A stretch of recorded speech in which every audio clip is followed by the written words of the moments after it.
যখন শান্তিপূর্ণ সমাবেশ করতে চেয়েছে সোহরাওয়ার্দীতে সেই সমাবেশ বন্ধ করে দেওয়া হয়েছে। গতকাল যখন টঙ্গীর এরশাদনগরে আমরা আমাদের প্রচার কার্যক্রম চালাতে গেলাম, যুব দলের সন্ত্রাসীরা এসে বলেছে মাইক ব্যবহার করা যাবে না, পোস্টার দেওয়া যাবে না। আমরা ইনকিলাব জিন্দাবাদ স্লোগান দিয়ে, নারায়ে তাকবীর আল্লাহু আকবার স্লোগান দিয়ে আমরা প্রচার করেছি। এভাবে আজকে পোড়াবাড়ি কেন্দ্রীয় মসজিদে নামাজ আদায় করার পরে আমরা যখন রাস্তা দিয়ে হাঁটছিলাম, এই বিএনপির দুজন সন্ত্রাসী একটি বাইক এবং একটি গাড়ি নিয়ে আমাদের নেতা কর্মীদের গায়ের উপর উঠিয়ে দেওয়ার চেষ্টা করে। ভাইরা, আমি সহ আমার জেলার যিনি আহ্বায়ক সদস্য সচিব খন্দকার আলামিনকে প্রাণ নাশ করার জন্য আমাদের গাড়ি চাপা দেওয়ার চেষ্টা করা হয়। ভাইরা, আমরা দেখেছি কথিত সুমন মোল্লার গাড়ি ছিল, সেটি সুস্পষ্ট পরিকল্পিতভাবে প্রথম আমাদের মিছিলের সামনে এসে দুইটি মাইক যেটি ধানের শীষের প্রচার করছিল আমাদের মিছিলে বাধা সৃষ্টি করে। তারপর আমাদের মিছিলের মধ্যখান দিয়ে একটি প্রাইভেট কার এবং মোটরসাইকেল আমাদের উপর উঠিয়ে দিয়ে আমাদের প্রাণ নাশ করার চেষ্টা করা হয়।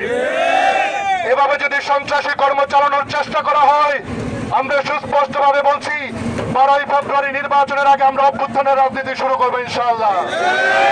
12ই ফেব্রুয়ারি নির্বাচনের আগে এই সন্ত্রাসীদের নিবৃত্ত করার জন্য আমরা অভ্যুত্থান শুরু করবো ইনশাআল্লাহ।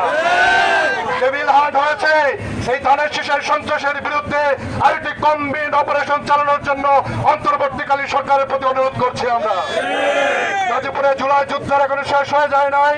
বাংলাদেশ জামাত ইসলামী সহ 11 দলের জোটের ভাই বোনেরা মরে যায় নাই।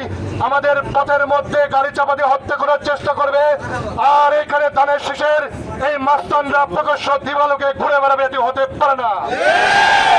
যে সন্ত্রাসীরা আজকে আমাদের গাড়ি চাপা দেওয়ার চেষ্টা করেছে, আমাদের নেতাকর্মীদের হত্যা করার চেষ্টা করা হয়েছে, তাদের অনতিবিলম্বে গ্রেপ্তার করে শাস্তির আওতায় আনার দাবি জানাচ্ছি।